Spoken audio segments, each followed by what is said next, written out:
When doing EFT, either by ourselves or with a client, it's important to test our results. This is for two main reasons. One, it can help us confirm that we have indeed made some progress. And two, it can help us be more thorough by uncovering emotionally charged aspects that still need to be tapped on for better resolution of the issue. One of the ways we can test our results is by using Roleplay. This is particularly useful when working on a specific event that involves an interaction with another person. For example, an argument with a loved one or a conversation with a coworker. Let's say that we are tapping with a client on the memory of a recent interaction with their boss that felt upsetting to them. Perhaps at the beginning of the session, they were feeling a high level of frustration when remembering this conversation, and they notice a tightness in their solar plexus. As we tap several rounds, also acknowledging the shifting aspects, meaning the different emotions that come up for them when thinking about different details of that interaction, we might reach a point when there seems to be no more emotional charge when thinking about this memory. They seem to feel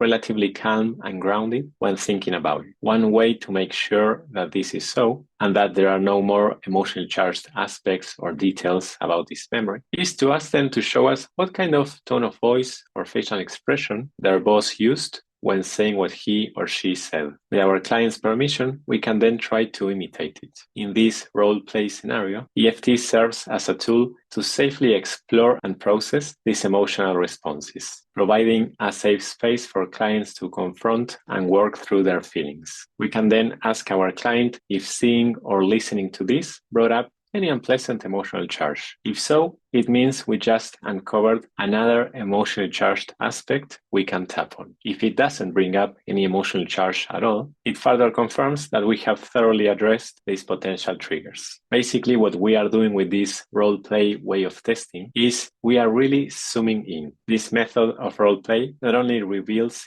hidden emotional layers, but also empowers clients to face and manage their reactions in a supportive environment. This is why we only do this when the emotional intensity seems to be really low, to avoid causing unnecessary discomfort or overwhelm. If we were to do it at the beginning of the session, when they were feeling a high level of frustration or whatever other emotion they might have been feeling, it would only make them unnecessarily uncomfortable and maybe even emotionally overwhelmed to zoom in so much thinking about that event. The reason we want to do this kind of thorough testing is to prevent any untapped emotionally charged aspects from rearing their head at the actual real-life situation, such as the next time they have to interact with their boss, where they might not have the time or space to do some tapping. Role-playing the boss's reactions helps the client to revisit the situation in a controlled environment, potentially revealing any remaining emotional responses that still need to be addressed. In summary, testing through role-play in EFT is a powerful way to ensure that we have addressed all the emotionally charged aspects and details associated with a scenario. By helping our clients role-play certain aspects of the upsetting interaction we worked on during the session, we can confirm whether any lingering feelings need more attention. This careful approach helps in preparing them to handle the actual situation more confidently and calmly. There are other ways to test our work with EFT that I'll talk about in future videos.